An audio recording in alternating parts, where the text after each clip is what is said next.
A mis 67 años, imaginé que conocía bien a mi familia, hasta el día en que recibí aquel mensaje anónimo en la playa que lo cambió todo. Sal discretamente ahora y regresa al coche. No les digas nada a tus nietos. En ese instante, miré a mis nietos sonrientes a mi alrededor y sentí un escalofrío. Pero antes de continuar, asegúrate de estar ya suscrito al canal y escribe en los comentarios: ¿desde dónde estás viendo este video? Nos encanta saber hasta dónde llegan nuestras historias. Mi nombre es Isabel. Tengo 67 años y mi vida cambió por completo en una tarde de verano. Era enero de 2024, un domingo particularmente caluroso en la playa de Cancún. Tras 2 años de luto por la pérdida de mi esposo Alfredo, finalmente había aceptado la insistente invitación de mi nieto Lucas para pasar un fin de semana con él y su esposa Amanda en su apartamento cerca de la orilla.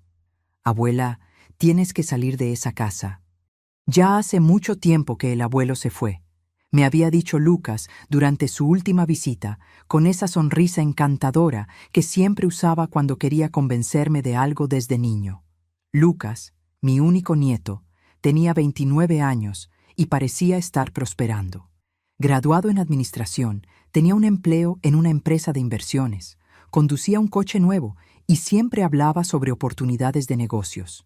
Yo sentía orgullo por él, especialmente considerando que mi hijo Roberto había fallecido en un accidente de coche cuando Lucas tenía apenas 15 años. Había criado al niño junto con Alfredo en los años siguientes, y verlo exitoso me daba la sensación de que, a pesar de todas las pérdidas, había hecho algo bien. Aquella tarde de domingo estábamos sentados bajo una sombrilla azul. Lucas y Amanda conversaban animadamente sobre algún viaje que planeaban, mientras yo observaba a las familias en la playa. Sentía una extraña mezcla de contento y melancolía. Era bueno estar allí, pero cada momento feliz también traía el dolor de la ausencia de Alfredo. Fue entonces cuando mi celular vibró. Eran las 3:22 p.m. Un mensaje de un número desconocido apareció en la pantalla. No confíes en ellos. Necesito hablar con usted urgentemente. Estoy en el kiosco Estrella de Mar, 100 metros a su derecha. Venga sola. Su vida y su fortuna dependen de esto. Mi corazón se disparó. ¿Quién enviaría un mensaje así? Por un momento, pensé en mostrárselo a Lucas, pero algo me hizo dudar.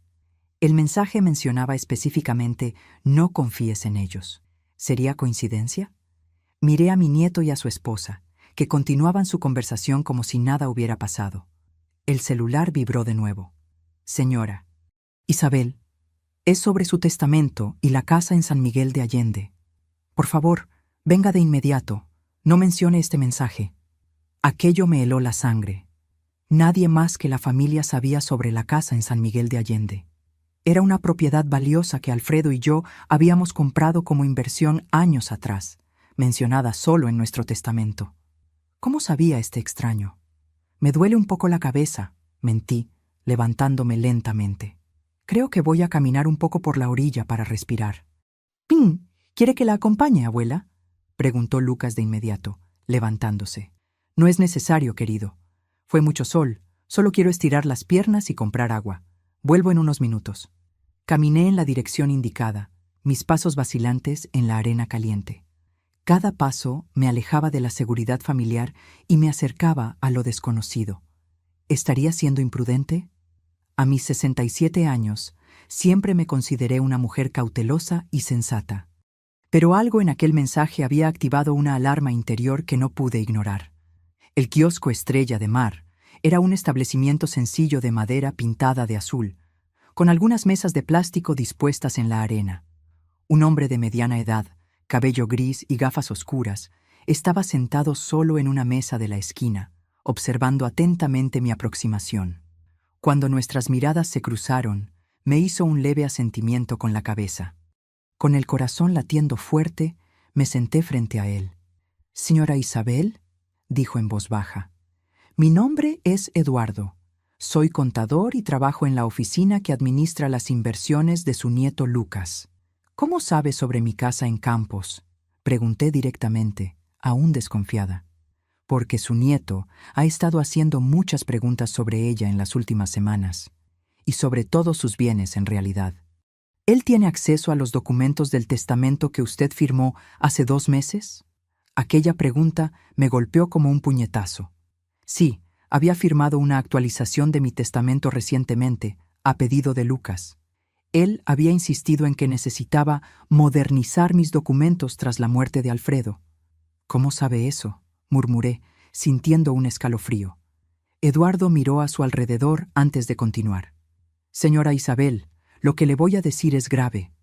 Descubrí accidentalmente que su nieto está involucrado en un esquema de fraude financiero. Está hundido en deudas con gente peligrosa y planea usar su patrimonio para pagar lo que debe. Eso es absurdo, respondí automáticamente, pero sin mucha convicción. Lucas no me haría eso. El testamento que usted firmó no es lo que piensa. Él reemplazó las páginas después de que usted firmara. En él, usted le transfiere todo a él de inmediato, declarándose mentalmente incapaz de gestionar sus bienes. Mi cabeza comenzó a dar vueltas. Las piezas del rompecabezas encajaban de forma terrible. Las invitaciones insistentes para que saliera de casa, la preocupación excesiva por mi salud, las preguntas constantes sobre mis inversiones y propiedades. ¿Por qué me está contando esto?, pregunté, mi voz temblorosa. Porque descubrí que no es la primera vez que hace esto. Hubo otra víctima antes de usted, una tía abuela suya por parte de padre. ¿Y por qué? Eduardo dudó. Porque encontré algo aún más perturbador en su computadora. Abrió una carpeta y me mostró la copia impresa de un correo electrónico. Era una conversación entre Lucas y alguien identificado solo como Dr. M.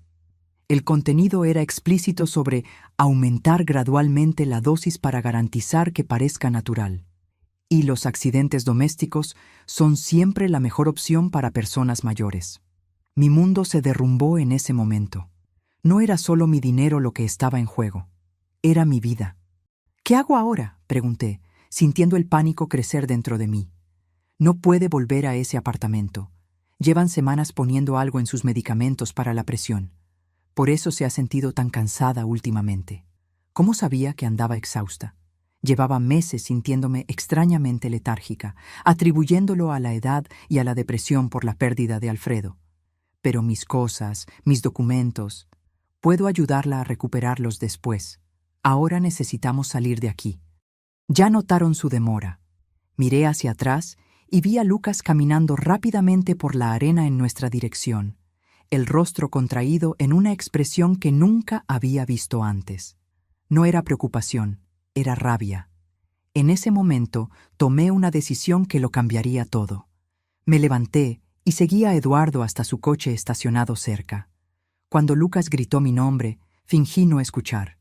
Estaba dejando atrás no solo a mi nieto, sino la última ilusión de familia que me quedaba. Aún no lo sabía, pero aquel mensaje en la playa sería el comienzo de la batalla más difícil de mi vida. Una lucha contra mi propia sangre para proteger no solo mi herencia, sino mi propia existencia. A medida que el coche de Eduardo se alejaba de la playa, mantuve los ojos fijos en el espejo retrovisor. La imagen de Lucas parado en la arena, su rostro contorsionado de frustración mientras nos observaba partir, quedaría grabada en mi memoria para siempre. Era el rostro de un extraño, no del niño que yo había criado. ¿A dónde vamos?, pregunté finalmente, cuando ya estábamos en la avenida principal. A un lugar seguro donde podamos hablar con calma, respondió Eduardo, sus ojos vigilantes en el tráfico. Conozco a un abogado especializado en casos de abuso patrimonial contra personas mayores. Él nos encontrará en su oficina. Miré la playa que disminuía a lo lejos. La realidad de la situación finalmente me golpeaba con toda su fuerza. Acababa de huir de mi propio nieto, el niño cuyas rodillas había curado cuando se caía de la bicicleta, para quien había hecho pasteles de cumpleaños durante años, con quien había compartido las lágrimas en el entierro de mi hijo. ¿Cómo descubrió todo esto?, pregunté, aún tratando de procesar la información. Eduardo suspiró profundamente. Trabajo en el departamento financiero de la empresa hace 12 años. Siempre fui discreto, el tipo de persona que nadie nota en las reuniones. Hace 3 meses encontré discrepancias en las cuentas que Lucas administraba.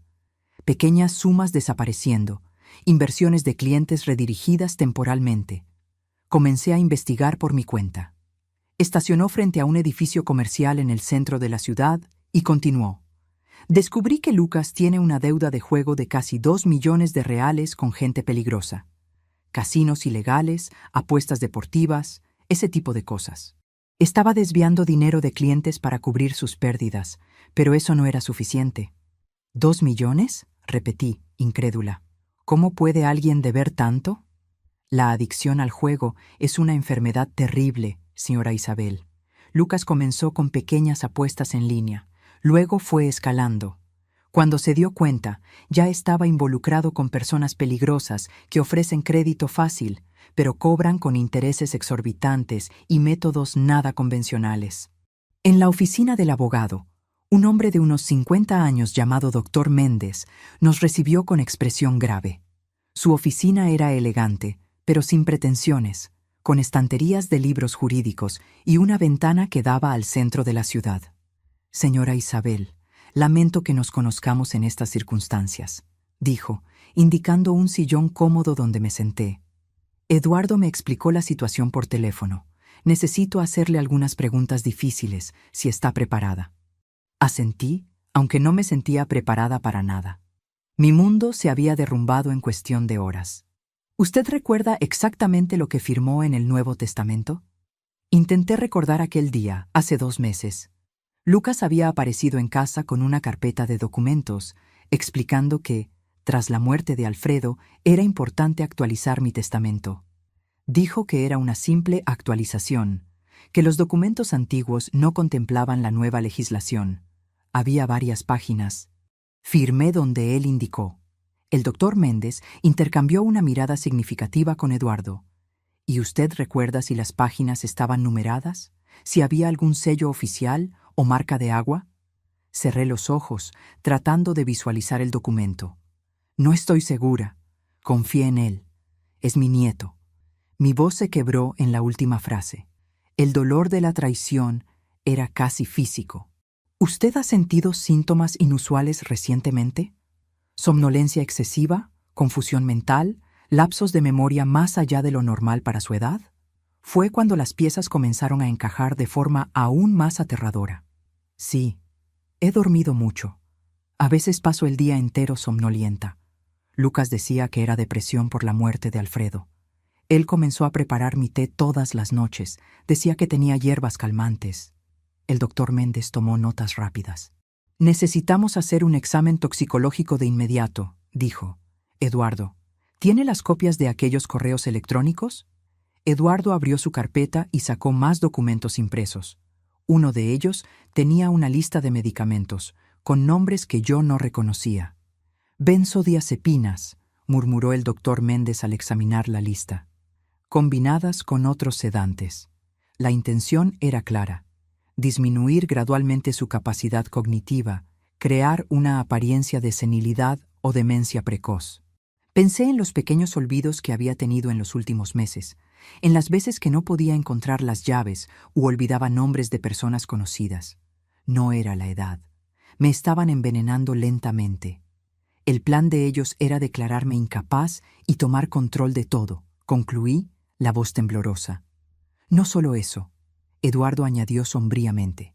Los correos electrónicos que encontré mencionaban una solución permanente en caso de que usted comenzara a sospechar.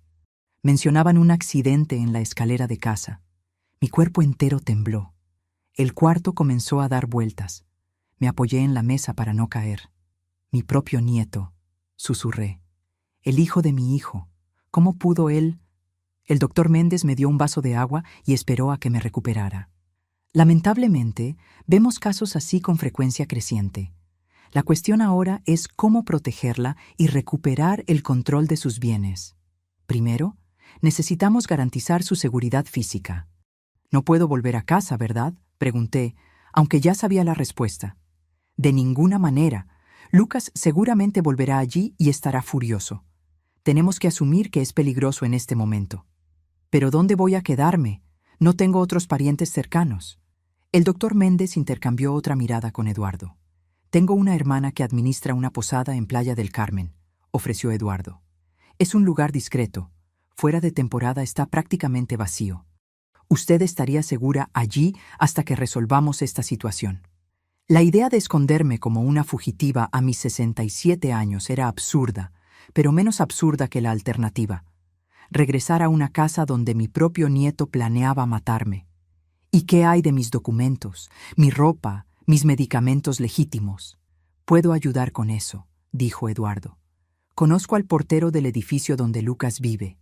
Puedo inventar una excusa para recoger sus cosas cuando ellos no estén. ¿El doctor? Méndez asintió, aprobando el plan. Mientras tanto, vamos a la comisaría especializada. Necesitamos presentar una denuncia, solicitar medidas de protección e iniciar el proceso para anular cualquier documento que usted haya firmado bajo coacción o engaño. Miré por la ventana al cielo que comenzaba a oscurecer. Hace pocas horas yo estaba en la playa con lo que creía era mi familia. Ahora estaba en una oficina de abogados planeando cómo esconderme de mi propio nieto. ¿Y si me encuentra?, pregunté, sin poder contener el temblor en la voz. El doctor Méndez me miró a los ojos con una seriedad que me asustó. Señora Isabel, no podemos subestimar la gravedad de la situación. Su nieto le debe 2 millones a gente peligrosa. La única forma de que pague esa deuda es con su patrimonio. Si usted desaparece ahora, él se pondrá desesperado. La gente desesperada hace cosas terribles. Es mi nieto, repetí, como si eso pudiera cambiar algo. En este momento es alguien que planeaba su asesinato, respondió Eduardo con firmeza. Tenemos pruebas de eso. No pude contener las lágrimas. Pensé en Lucas niño, corriendo por la casa, pidiéndome que contara historias antes de dormir. El adolescente callado tras la muerte de su padre, a quien yo intentaba consolar incluso en mi propio luto. El joven del que tanto me enorgullecía cuando entró a la universidad. ¿Dónde estaba ese niño? ¿Había sido solo una ilusión? Cuando salimos de la oficina, ya estaba oscuro. Eduardo condujo cuidadosamente por las calles concurridas de Cancún, siempre revisando el retrovisor para garantizar que no estábamos siendo seguidos. Me sentía como un personaje en una de esas películas de suspense que a Alfredo le encantaba ver. Excepto que esta era mi vida real. Mi celular sonó varias veces durante el trayecto. Era Lucas. Cada llamada no contestada hacía que mi corazón se encogiera. En el 6º intento llegó un mensaje de texto. «Abuela, ¿dónde estás? Estamos muy preocupados. Ese hombre con el que saliste es peligroso. Por favor, llámame urgente». Le mostré el mensaje a Eduardo, que negó con la cabeza. Clásico, invertir la situación, hacer que usted dude de quien realmente está tratando de ayudarla. ¿Cómo voy a saber que puedo confiar en usted?, pregunté de repente. Acabo de conocerlo. Eduardo sonrió tristemente. Es una pregunta justa. Usted no me conoce, pero conoce a su nieto y vio las pruebas. Al final, tendrá que confiar en alguien. Solo espero que elija a las personas correctas. El teléfono sonó de nuevo. Esta vez era Amanda, la esposa de Lucas. ¿Ella también está involucrada? Hasta el cuello, confirmó Eduardo. ¿Fue ella quien investigó sobre los medicamentos? ¿Tiene formación en farmacia, sabía? No sabía. Me di cuenta de que había tantas cosas que yo no sabía sobre las personas que consideraba familia. El camino a Playa del Carmen fue silencioso. Yo observaba las luces de la carretera pasando, tratando de procesar todo lo que había descubierto. De vez en cuando, revisaba mi teléfono, ahora silenciado, pero aún recibiendo mensajes desesperados de Lucas. La última de ellas me hizo ahogarme. «Abuela, acabo de pasar por tu casa para ver si habías vuelto. La puerta estaba abierta y hay cosas fuera de lugar. Creo que alguien entró. Estoy muy preocupado por ti. Por favor, llámame». Él fue a mi casa, le dije a Eduardo, mostrándole el mensaje. Probablemente está buscando documentos, certificados de propiedad, cualquier cosa que pueda usar, respondió Eduardo. O plantando evidencias de que usted está confundida, desorientada. Es parte del plan. Llegamos a la posada alrededor de las 10 de la noche. Era un lugar sencillo, pero acogedor. rodeado de árboles y con el sonido del mar de fondo. La hermana de Eduardo, una señora simpática llamada Celia, me recibió con un abrazo cálido, como si ya me conociera desde hace años. «Preparé la cabaña del fondo para usted», dijo, guiándome por un camino iluminado por pequeñas luces de jardín. «Es la más privada. Nadie sabrá que está aquí». La cabaña era pequeña, pero cómoda, con una cama doble, un baño limpio y un pequeño balcón con vista a un jardín. En mis 67 años de vida, nunca imaginé que estaría escondiéndome en una posada de playa, huyendo de mi propia familia. «Mañana temprano iré a la comisaría con el doctor Méndez», explicó Eduardo. «Y después intentaré recuperar sus cosas en el apartamento de Lucas. Usted se queda aquí con Celia. No conteste el teléfono, no use tarjetas de crédito, no hable con nadie que no seamos nosotros». Cuando finalmente me quedé sola, me senté en la cama y permití que el shock y el dolor finalmente me dominaran por completo.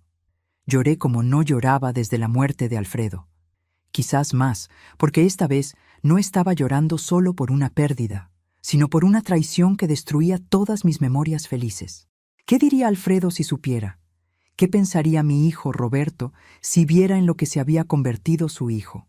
Acostada en aquella cama extraña, mirando el techo desconocido, me hice una promesa a mí misma.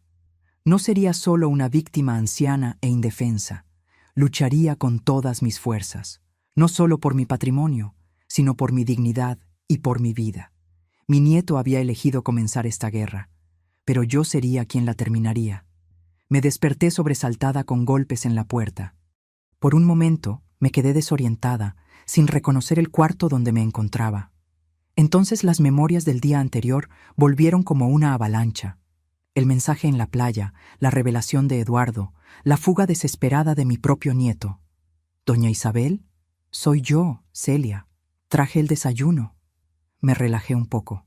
Miré el reloj de pulsera. 7:30 de la mañana.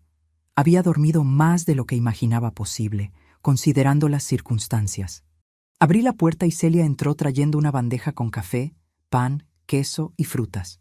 Su sonrisa amable parecía fuera de lugar en la pesadilla en que se había convertido mi vida. «¿Cómo se siente?», preguntó, colocando la bandeja sobre la pequeña mesa cerca de la ventana. «Como alguien que descubrió que vivió una mentira», respondí sinceramente, sentándome a tomar café. Celia asintió, comprensiva. Eduardo me contó lo básico. «Siento mucho por lo que está pasando. Sé que las palabras no ayudan mucho en este momento». Mientras comíamos, Celia me explicó que Eduardo había salido temprano para encontrarse con el doctor Méndez en la comisaría. Le pidió que no encendiera el celular ni saliera de la cabaña. Lucas probablemente la está buscando por todas partes. Un escalofrío recorrió mi espalda al pensar en Lucas buscándome. No con preocupación genuina, sino con rabia y desesperación por ver sus planes desmoronándose. ¿Puedo al menos encender la televisión? Necesito algo para distraerme. «Claro», respondió Celia, encendiendo el pequeño televisor en la esquina del cuarto. «Estaré en la recepción si necesita algo. Solo no atienda la puerta a nadie más que a mí o a Eduardo». Tras su salida, me quedé cambiando de canales sin realmente prestar atención a nada. Mi mente estaba repleta de preguntas y dudas. ¿Y si todo fuera un gran malentendido? ¿Y si Eduardo estuviera equivocado? O peor, tuviera sus propias intenciones oscuras. Decidí que necesitaba ver las pruebas por mí misma. Encendí mi celular, ignorando la advertencia de Eduardo. Inmediatamente, una inundación de notificaciones apareció. 15 llamadas perdidas de Lucas, 8 de Amanda, 3 mensajes de voz. Con el corazón acelerado, abrí el primer mensaje. «Abuela, por el amor de Dios, ¿dónde estás? Ese hombre con el que saliste es un exempleado que fue despedido por robo. Te está engañando. La policía ya los está buscando a los dos. Llámame, estoy desesperado». La voz de Lucas sonaba genuinamente preocupada. Por un momento, la duda creció en mí. ¿Y si había cometido un error terrible? El segundo mensaje era aún más perturbador. «Abuela, acabo de hablar con tu médico. No puedes quedarte sin tus medicamentos, es peligroso. Estás confundida, no estás pensando con claridad. Ese hombre te está manipulando. Por favor, vuelve a casa». La manipulación era evidente. Lucas estaba jugando con mis miedos, tratando de hacerme dudar de mi propia cordura. Exactamente como Eduardo había previsto. El tercer mensaje era diferente. La voz de Lucas estaba más baja, casi un susurro. Abuela, sé que estás con él. Sé lo que te dijo sobre mí. Son mentiras. Pero si no vuelves mañana, voy a tener que tomar medidas. La casa de campos, las inversiones, todo eso es legalmente mío ahora. Tú firmaste. No me obligues a declararte incapaz. Sería un escándalo para la familia. Mi sangre se heló. Ya no era una súplica preocupada, era una amenaza velada. La confirmación de todo lo que Eduardo me había contado. Apagué el teléfono con las manos temblorosas, sintiéndome nauseada. No había más dudas. Mi propio nieto, el último lazo familiar que me quedaba, me estaba amenazando. El teléfono de la cabaña sonó, sobresaltándome. Contesté vacilante. «Doña Isabel, es Celia. Eduardo acaba de llamar. Él y el doctor Méndez están en camino. Tienen noticias importantes». 1 hora después, Eduardo y el doctor Méndez llegaron a la cabaña. Ambos parecían tensos, pero determinados. El abogado llevaba una carpeta llena de documentos. «Logramos presentar la denuncia», comenzó el doctor Méndez, sentándose a la pequeña mesa. «Y obtuvimos una medida de protección de emergencia contra Lucas y Amanda. Legalmente no pueden acercarse a usted». «Como si un trozo de papel pudiera protegerme», comenté amargamente. «Es un comienzo», respondió Eduardo. «Pero tenemos noticias más graves. Pasé por el apartamento de Lucas cuando sabía que no estaría allí. El portero es mi amigo, como mencioné. Logré recuperar algunas de sus cosas, pero también encontré esto». Colocó sobre la mesa una pequeña caja de medicamentos. «Este es supuestamente su medicamento para la presión alta. Lo mandé a analizar a toda prisa en un laboratorio particular donde tengo contactos. No es el medicamento que debería ser. Contiene una combinación de sustancias, incluyendo benzodiazepinas en dosis creciente». El doctor Méndez asintió gravemente. «Esto fortalecerá nuestra acción criminal contra él. Intento de homicidio con dolo eventual, como mínimo». «Y hay más», continuó Eduardo, abriendo un sobre. «Encontré el verdadero testamento que usted firmó antes de que Lucas reemplazara las páginas. Compare con este otro, que obtuvimos en la notaría donde fue registrado». Examiné los dos documentos lado a lado. Parecían idénticos a primera vista. Ambos tenían mi firma al final de cada página, pero el contenido era completamente diferente. En el documento original, yo dejaba el 70% de mis bienes a Lucas, con la condición de que cuidara la casa de campos, que tenía valor sentimental por haber sido comprada con Alfredo. El otro 30% iría a instituciones de caridad.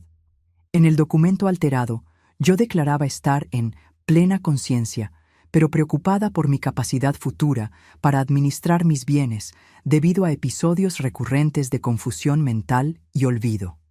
El texto transfería inmediatamente la administración de todo mi patrimonio a Lucas, con una cláusula que lo convertía en mi curador en caso de incapacidad mental que ciertamente se agravará con el tiempo.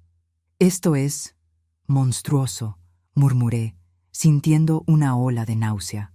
«Es fraude documental», corrigió el doctor Méndez. «Y tenemos cómo probarlo. Las páginas reemplazadas tienen diferencias sutiles en el papel y en la fuente usada. Un perito grafotécnico podrá confirmar que algunas firmas fueron copiadas o falsificadas. Conseguimos información financiera también», añadió Eduardo, mostrando más papeles. «Lucas debe exactamente 1,87 millones a un prestamista conocido como Tiburón. El plazo final para el pago es en 2 semanas. Coincidentemente, el mismo periodo en que él planeaba su accidente doméstico». «¿Cómo descubrieron todo esto tan rápido?», pregunté, impresionada a pesar del horror. «He estado monitoreando las actividades de Lucas durante semanas», admitió Eduardo. «Inicialmente por las irregularidades en la empresa. Cuando me di cuenta de que usted estaba en peligro, intensifiqué la investigación. Tengo algunos contactos que, digamos que saben cómo obtener información». El doctor Méndez carraspeó, como si prefiriera no saber los detalles. «Lo importante es que tenemos pruebas suficientes para iniciar procesos civiles y criminales. Pero Lucas no se quedará quieto. Ya comenzó a actuar. ¿Qué quiere decir? Él también presentó una denuncia, alegando que usted está desaparecida y posiblemente secuestrada por un ex empleado inestable. También inició un proceso de interdicción de urgencia, alegando que usted sufre de demencia incipiente y está poniendo en riesgo su propia seguridad. «Eso es absurdo», exclamé, sintiendo una mezcla de rabia y desesperación. «¿Cómo puede inventar esas mentiras sobre mí?» «Lamentablemente es una táctica común en casos así», explicó el doctor Méndez. «Quien ataca primero generalmente establece la narrativa dominante. Lucas está tratando de construir una imagen de usted como una anciana confundida y manipulada por un extraño, mientras él se presenta como el nieto preocupado. Necesitamos actuar con rapidez», añadió Eduardo. «La buena noticia es que tenemos pruebas concretas. El medicamento adulterado, los documentos alterados, los correos electrónicos sobre el accidente. La mala noticia es que el proceso legal puede ser lento». «¿Cuánto tiempo tengo hasta que él consiga la interdicción?», pregunté, sintiendo un escalofrío solo de pensar en perder el control sobre mi propia vida. «Conseguimos una medida cautelar temporal que suspende cualquier decisión hasta que usted pase por una evaluación médica independiente», respondió el doctor Méndez. «Pero él presionará para que esa evaluación ocurra cuanto antes y tratará de influenciar el resultado». «¿Cómo?», presentando su historial médico reciente, que probablemente muestra síntomas de confusión y olvido, síntomas que él mismo causó con los medicamentos adulterados. Eduardo parecía furioso. «Es un plan diabólico, casi perfecto. Si no hubiéramos intervenido a tiempo...» Un silencio pesado cayó sobre la cabaña. Todos sabíamos lo que habría pasado. En pocas semanas yo estaría declarada incapaz, perdería control sobre mis bienes y, eventualmente, sufriría un accidente conveniente. «¿Qué hacemos ahora?», pregunté finalmente. «Primero, necesitamos garantizar que usted pase por una evaluación médica completa con médicos de nuestra confianza», respondió el doctor Méndez, «incluyendo exámenes toxicológicos que muestren las sustancias que estaban siendo administradas sin su conocimiento. Esto desmantelará el argumento de que usted sufre de demencia. Segundo», continuó Eduardo, «necesitamos garantizar que sus propiedades estén protegidas. El doctor Méndez ya ha presentado solicitudes para bloquear cualquier transferencia o venta de sus bienes hasta que el caso se resuelva. Y tercero», concluyó el doctor Méndez, «necesitamos prepararla para un enfrentamiento directo. En algún momento, tal vez en un tribunal, usted tendrá que enfrentar a su nieto y su versión de los hechos». La idea de encarar a Lucas en un tribunal me hizo estremecer. No por miedo a él, sino por el dolor de ver en lo que se había convertido.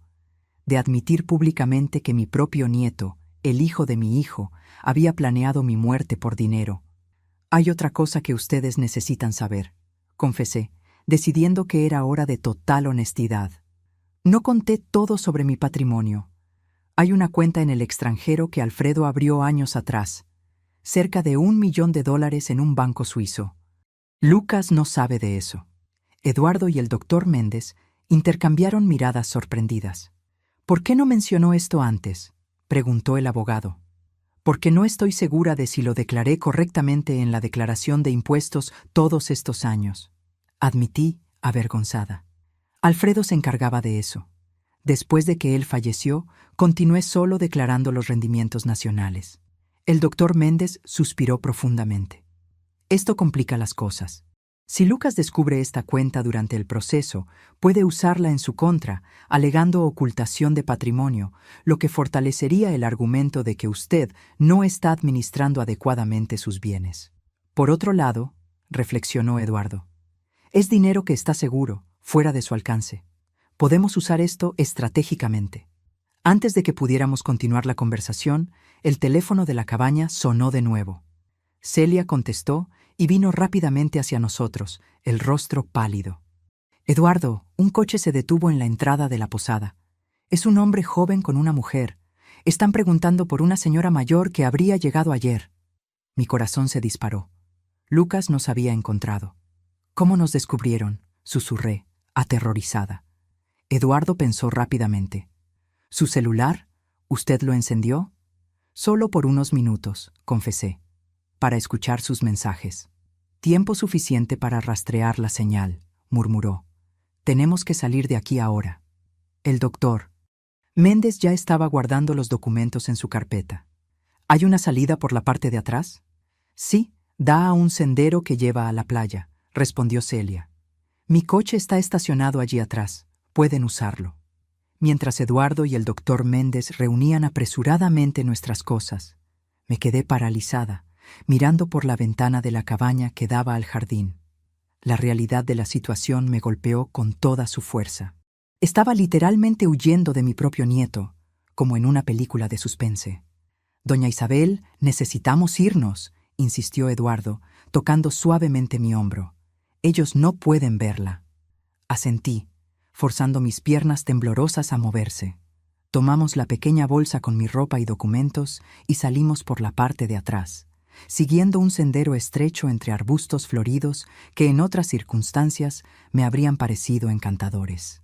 El coche de Celia era un modelo antiguo, pero bien conservado. Eduardo asumió la dirección, mientras el doctor Méndez se sentaba a mi lado en el asiento trasero.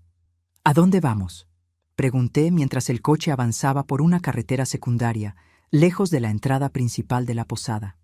A Ciudad de México, decidió Eduardo, los ojos alternando entre la carretera y el retrovisor. Tengo un amigo que posee un pequeño hotel en el centro. No es lujoso, pero es discreto. Podemos hospedarnos allí usando nombres falsos mientras preparamos los próximos pasos. El doctor Méndez asintió, aprobando el plan. En la capital tendremos acceso más fácil a los recursos legales que necesitamos, y nos perderemos entre la multitud. El viaje a Ciudad de México fue tenso. Cada vez que un coche se acercaba demasiado, me encogía en el asiento, imaginando a Lucas persiguiéndonos. Eduardo conducía con cuidado, pero rápidamente, tomando rutas alternativas para garantizar que no estábamos siendo seguidos. ¿Cree que él sabe a dónde vamos?, pregunté en cierto momento. Es improbable, respondió Eduardo. Aunque hayan rastreado su celular hasta la posada, no tendrían cómo saber nuestros planes futuros. A menos que... El doctor Méndez comenzó. Entonces se detuvo, como si estuviera pensándolo mejor. ¿A menos que qué?, insistí. A menos que ellos hayan puesto algún tipo de rastreador en nuestras cosas. Pero eso sería... ¿paranoia?, completé. Creo que ya pasamos el punto donde podemos descartar cualquier escenario por parecer demasiado paranoico. Eduardo estuvo de acuerdo. Cuando lleguemos a Ciudad de México, vamos a revisar nuestra ropa y pertenencias, por precaución. A medida que nos acercábamos a la ciudad, el tráfico se intensificaba. El flujo constante de coches, autobuses y camiones era a la vez reconfortante y opresivo. Por un lado, era más fácil perderse en la multitud. Por otro, la contaminación y el ruido contrastaban drásticamente con la tranquilidad de la posada en Playa del Carmen. El hotel del amigo de Eduardo quedaba en una calle estrecha en el centro antiguo. Era un edificio de 3 pisos, con fachada de azulejos decorados, típico de la arquitectura de principios del siglo XX. El vestíbulo era pequeño, pero limpio y acogedor. Fernando, estos son mis tíos Carlos e Isabel. Eduardo nos presentó al recepcionista, un hombre de mediana edad con bigote gris. Están teniendo problemas con una fuga en el apartamento y necesitan quedarse algunos días. Fernando asintió, comprendiendo el mensaje entre líneas. Claro, tenemos un cuarto doble disponible en el 3er piso. Muy tranquilo, ventanas hacia la parte de atrás. Después de instalarnos en el cuarto, sencillo pero cómodo, Eduardo revisó metódicamente toda nuestra ropa y pertenencias en busca de posibles rastreadores. No encontró nada, lo que trajo algo de alivio. El doctor Méndez había salido para hacer algunas llamadas en particular. Cuando regresó, parecía más optimista. Conseguí agendar una consulta con la doctora Elena Campos para mañana por la mañana. Ella es neuróloga y perito judicial, especializada en evaluaciones de capacidad mental. Es extremadamente respetada y absolutamente ética. Si ella atesta su plena capacidad, será un golpe devastador contra las alegaciones de Lucas. ¿Y qué hay de la casa de San Miguel de Allende?, pregunté. ¿Y mis otros bienes? El juez concedió el bloqueo temporal que solicitamos, respondió el doctor Méndez. Lucas no puede vender, transferir o alterar nada hasta la resolución del caso. Pero eso no le impedirá intentar otros medios. ¿Como cuáles? Él ya está esparciendo una historia sobre su supuesto declive mental entre amigos y conocidos, creando una red de testigos que dirán haber notado cambios en su comportamiento en los últimos meses. Esto es tan calculado, comenté, sintiendo un escalofrío. ¿Cómo pudo planear todo esto? Eduardo se sentó en el único sillón del cuarto, pareciendo súbitamente cansado. La adicción al juego puede transformar completamente a una persona. La combinación de deudas enormes y el miedo a acreedores violentos crea una desesperación que justifica cualquier cosa en la mente del adicto. Su observación me hizo pensar en Lucas de una forma diferente. No como el monstruo calculador que había planeado mi muerte, sino como alguien enfermo, consumido por una adicción que había destruido su sentido moral. No disminuía la gravedad de sus acciones, pero tal vez explicaba cómo mi dulce nieto se había transformado en una persona capaz de tal crueldad. ¿Qué pasaría si, dudé, considerando una idea que había surgido? ¿Y si simplemente pagara sus deudas? Con la cuenta en Suiza, podría liquidar lo que debe y tal vez... No, respondieron Eduardo y el doctor Méndez al unísono, con una firmeza que me sorprendió. Sería la peor decisión posible, explicó el doctor Méndez pacientemente. Primero, porque legitimaría su comportamiento. Segundo, porque no resolvería el problema fundamental, la adicción. En pocos meses estaría endeudado de nuevo y usted tendría menos recursos para protegerse. Y tercero, añadió Eduardo, esos acreedores son depredadores. Si descubren que usted pagó una deuda de ese tamaño, no la dejarán en paz. Usted se convertirá en un objetivo. Asentí, reconociendo la sabiduría del consejo, pero mi corazón de abuela aún dolía. A pesar de todo, todavía era difícil aceptar que Lucas había cruzado un punto sin retorno. Descanse un poco, sugirió el doctor Méndez, revisando su reloj. Mañana será un día crucial con la evaluación médica. Necesita estar fuerte y lúcida.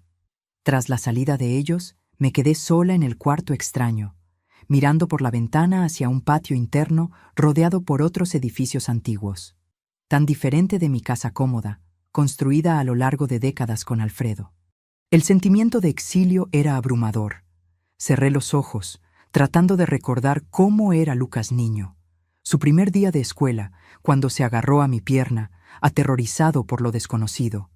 El adolescente quieto tras la muerte de su padre, a quien yo intentaba consolar incluso en mi propio luto. El joven orgulloso, vistiendo la toga el día de su graduación. ¿Dónde estaría aquel niño ahora? ¿Todavía existiría, enterrado bajo capas de adicción y desesperación? ¿O había desaparecido completamente, sustituido por alguien capaz de planear fríamente la muerte de su propia abuela? Con esas preguntas dolorosas en la mente, me dormí un sueño agitado, repleto de pesadillas, donde Lucas me perseguía por escaleras interminables, siempre a punto de alcanzarme. La mañana siguiente amaneció gris y lluviosa, un cielo que parecía reflejar mi estado de ánimo. Desperté temprano, después de una noche de sueño fragmentado. Mi cabeza me latía con un leve dolor, quizás resultado de la tensión acumulada o de los medicamentos adulterados que habían dejado mi sistema gradualmente en los últimos días. Eduardo llegó a las 8:30, trayendo café y panes frescos. Su rostro demostraba cansancio, pero había una determinación en sus ojos que me daba fuerza. ¿Cómo se siente?, preguntó mientras arreglaba el pequeño desayuno sobre la mesa del cuarto. Como alguien que descubrió que su vida entera era una farsa, respondí, tratando de sonreír, pero fallando. No todo era falso, observó Eduardo gentilmente. El amor que usted le dio a Lucas durante años fue real. Las memorias felices que compartieron eran verdaderas. Lo que sucedió después no borra eso. Sus palabras, aunque bien intencionadas, tocaron una herida abierta. ¿Cómo confiar en cualquier recuerdo ahora? ¿Cuántas de las risas, de los momentos de cariño, de las confidencias compartidas con mi nieto habían sido genuinas y cuántas habían sido calculadas para manipularme?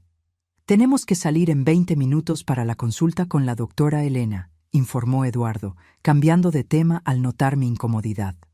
El doctor Méndez nos encontrará directamente en la clínica. Consiguió copias de los exámenes médicos que Lucas adjuntó a la solicitud de interdicción. Son de hace 3 meses, cuando usted estuvo en el hospital con mareos. ¿Recuerda? Recordaba vagamente. Había tenido un episodio de vértigo después del almuerzo en casa de Lucas. En su momento, lo atribuí al calor y al cansancio. Ahora me daba cuenta de que probablemente ya estaban empezando a drogarme. En esos exámenes ya había señales de algunas sustancias inusuales en su organismo, continuó Eduardo. Lucas usó los resultados para alegar que usted ya presentaba síntomas de declive cognitivo hacía meses, pero la doctora Elena sabrá interpretar correctamente lo que estaba sucediendo. La clínica de la doctora Elena quedaba en un barrio elegante de Ciudad de México, en un edificio moderno de fachada espejada. Al entrar en la recepción elegante, con sillones de cuero y una fuente decorativa, me sentí fuera de lugar en mi ropa sencilla e improvisada. El doctor Méndez ya nos esperaba, conversando en voz baja con una mujer alta y elegante de aproximadamente 50 años, cabello gris corto y gafas de montura fina. Su bata blanca impecable contrastaba con un collar colorido artesanal que le daba un aire accesible a pesar de la postura formal.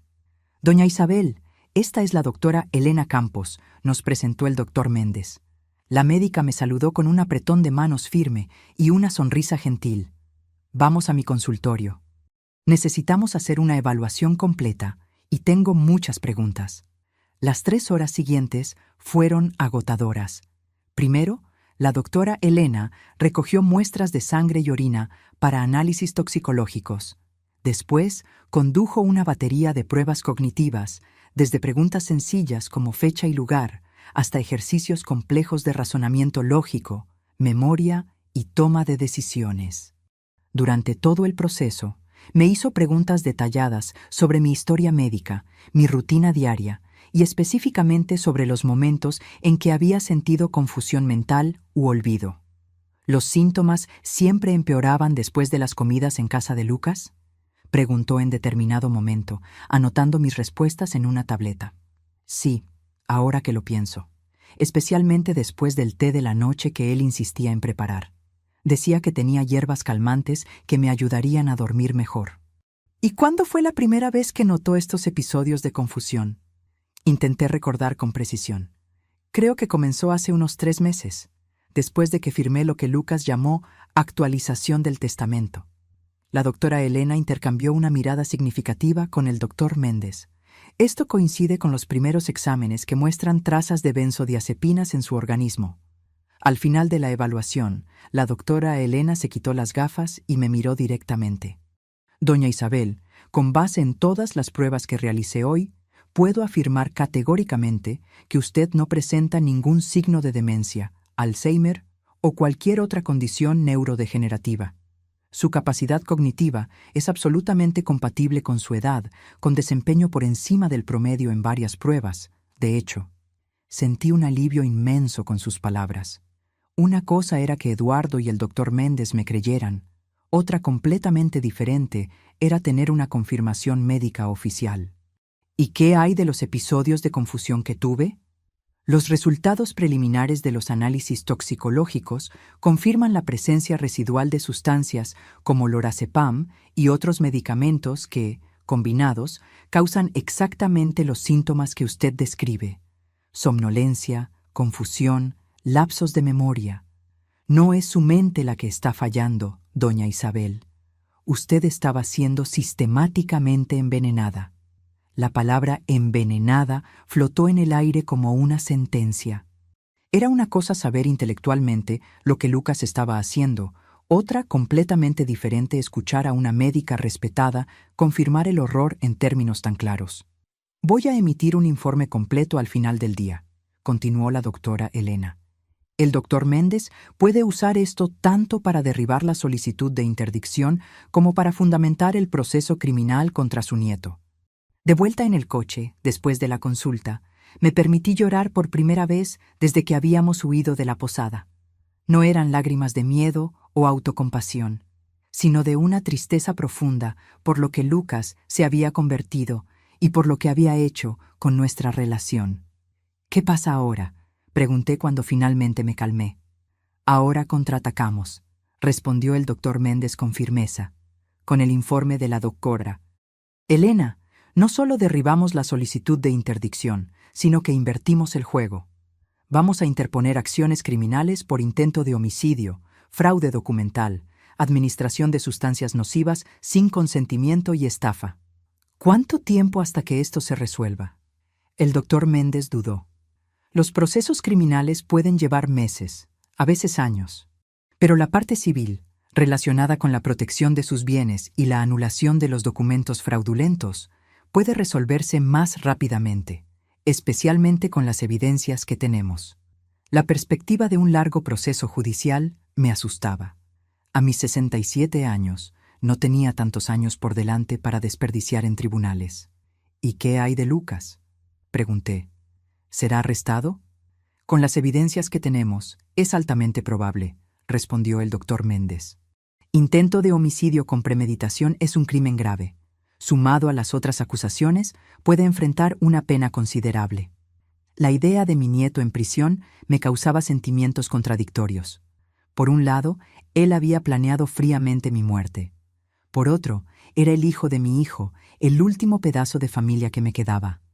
¿Existe alguna alternativa?», pregunté vacilante. «¿Alguna forma de resolver esto sin destruir completamente lo que queda de nuestra familia?». Eduardo y el doctor Méndez intercambiaron miradas preocupadas. «Doña Isabel», comenzó Eduardo gentilmente, «entiendo su deseo de preservar los lazos familiares, pero necesito ser muy claro. Lucas sobrepasó todos los límites posibles. No fue solo un fraude financiero o una manipulación emocional. Él estaba literalmente planeando su muerte». «Estoy de acuerdo con Eduardo», añadió el doctor Méndez. «Nuestra principal preocupación tiene que ser su seguridad. Lucas demostró que está dispuesto a todo para conseguir su patrimonio. Incluso si usted decide no continuar con las acusaciones criminales, aún necesitamos garantizar que él no tenga más acceso a usted o a sus bienes». Asentí lentamente, reconociendo la sabiduría en sus palabras, pero mi corazón de abuela continuaba dividido. Era difícil conciliar al niño que yo había criado con el hombre que había planeado mi muerte. Cuando llegamos al hotel, Fernando, el recepcionista, vino apresuradamente en nuestra dirección, pareciendo nervioso. «Eduardo, necesito hablar contigo en particular». Los dos se alejaron, conversando en voz baja. Por la expresión tensa de Eduardo, me di cuenta de que algo andaba mal. Cuando regresó, su rostro estaba serio. «Doña Isabel, tenemos un problema. Lucas estuvo aquí hace una hora, preguntando por nosotros». Mi sangre se heló. «¿Cómo nos encontró de nuevo?». «No estoy seguro». Fernando no confirmó nada. Dijo que no conocía a ninguna Isabel. Pero Lucas mostró una foto suya e insistió en que había información de que usted estaría hospedada aquí. «Tenemos que salir inmediatamente», decidió el doctor Méndez. «Si encontró este lugar, volverá con la policía o algo peor». «¿Peor?». «El prestamista a quien él debe dinero», explicó Eduardo sombríamente. «Si Lucas está realmente desesperado, puede haber recurrido a métodos más extremos para encontrarla». Rápidamente reunimos nuestras pocas pertenencias. Fernando nos condujo por una salida de servicio en la parte de atrás del hotel, evitando el vestíbulo principal. «¿A dónde vamos ahora?», pregunté mientras entrábamos en el coche de Eduardo, estacionado en una calle lateral. «A mi apartamento», decidió Eduardo. «No es grande, pero tiene seguridad en el edificio, y es el último lugar donde Lucas pensaría en buscar». «¿Qué?». Mientras cruzábamos la ciudad congestionada, miré por la ventana a la gente en las aceras, siguiendo sus vidas normales. ¿Cómo mi existencia había cambiado tan drásticamente en pocos días? De una viuda tranquila visitando al nieto en la playa a una fugitiva, escondiéndose de su propia sangre, durmiendo en lugares extraños, temiendo por su vida. El apartamento de Eduardo quedaba en un barrio de clase media, en un edificio de apariencia común, pero con portero y cámaras de seguridad. Era pequeño y organizado, con una decoración minimalista que combinaba con su personalidad práctica. «No es mucho, pero estamos seguros aquí», dijo, mostrándome el cuarto de huéspedes, un cubículo con solo una cama individual y un pequeño armario. El doctor Méndez había salido para entregar personalmente el informe de la doctora Elena al juez responsable del caso. «Quiero garantizar que no haya ningún extravío de documentos», explicó antes de partir. Sentada en la pequeña sala de Eduardo, exhausta física y emocionalmente, pregunté algo que me había estado incomodando. ¿Por qué está haciendo todo esto por mí? ¿Arriesgando su empleo, su seguridad, abriendo su casa a una extraña? Eduardo detuvo lo que estaba haciendo y se sentó en el sofá frente a mí. Sus ojos reflejaban una mezcla de determinación y tristeza, porque hace 6 años, mi propia abuela pasó por algo similar. Respondió con voz baja. Mi tío, el hijo mayor de ella, hizo casi lo mismo. Manipuló documentos, convenció a todos de que ella estaba senil, asumió control de todo. Cuando finalmente lo descubrimos, era demasiado tarde. Ella murió sola en un asilo de 5ª categoría, donde él la había internado para ahorrar dinero, mientras vivía en la mansión de ella. Sus puños se cerraron con el recuerdo doloroso. Yo era demasiado joven, no tenía recursos o conocimiento para ayudarla. Cuando vi lo que Lucas estaba planeando hacer con usted, juré que esta vez sería diferente, que esta vez yo haría algo. Sus palabras me conmovieron profundamente. En medio de la pesadilla en que se había convertido mi vida, encontré un alma gentil, alguien dispuesto a arriesgarlo todo para ayudar a una desconocida por principios morales. Gracias, susurré, sosteniendo su mano. No sé lo que habría pasado si usted no me hubiera enviado aquel mensaje en la playa. Sabemos exactamente lo que habría pasado, respondió sombríamente. Y es por eso que no podemos bajar la guardia hasta que Lucas esté legalmente impedido de acercarse a usted. El teléfono de Eduardo sonó. Era el doctor Méndez con noticias. El juez recibió el informe y suspendió inmediatamente el proceso de interdicción, informó, sonando triunfante. Mejor aún, emitió una orden judicial prohibiendo a Lucas acercarse a doña Isabel o a cualquiera de sus propiedades. La policía ya fue notificada. Era una victoria importante, pero todos sabíamos que no significaba el fin de la batalla. Lucas aún estaba desesperado, endeudado y peligroso, y ahora, más acorralado que nunca. ¿Y qué hay del proceso criminal?, pregunté. El delegado agendó su declaración para mañana por la mañana, respondió el doctor Méndez. Con sus declaraciones y todas las evidencias que reunimos, deben emitir una orden de arresto para Lucas y Amanda al final del día.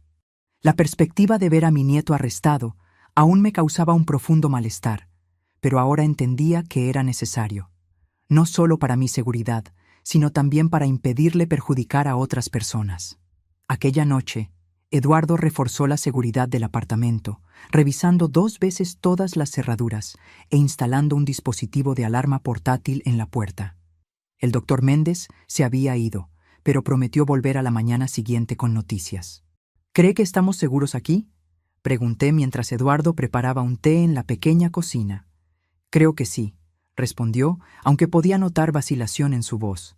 Lucas no conoce esta dirección, y el edificio tiene portero 24 horas.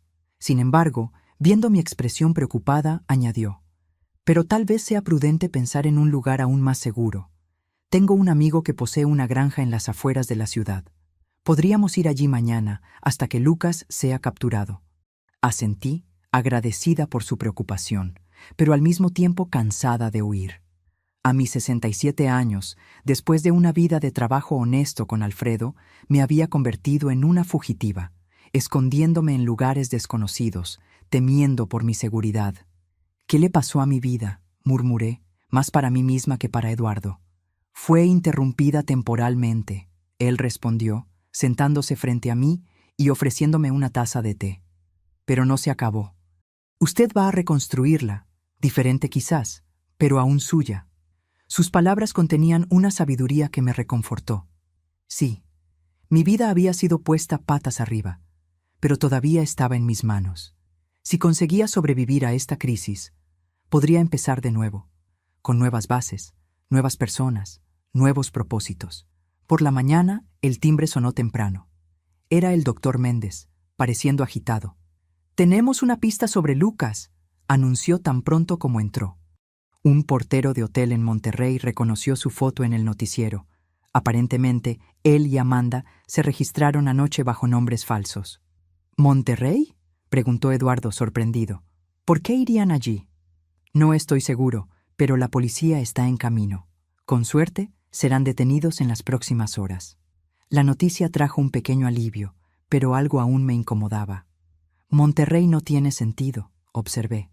Si estuvieran realmente huyendo, irían más lejos, tal vez incluso intentarían salir del país. El doctor Méndez frunció el ceño, considerando mi observación. Usted tiene razón, parece una elección extraña para quien está fugitivo. A menos que... Eduardo comenzó, entonces se detuvo abruptamente, como si una idea perturbadora hubiera ocurrido. ¿A menos que qué?, insistí. A menos que sea una distracción deliberada, completó, intercambiando una mirada preocupada con el doctor Méndez. En ese exacto momento, el celular de Eduardo sonó. Él contestó.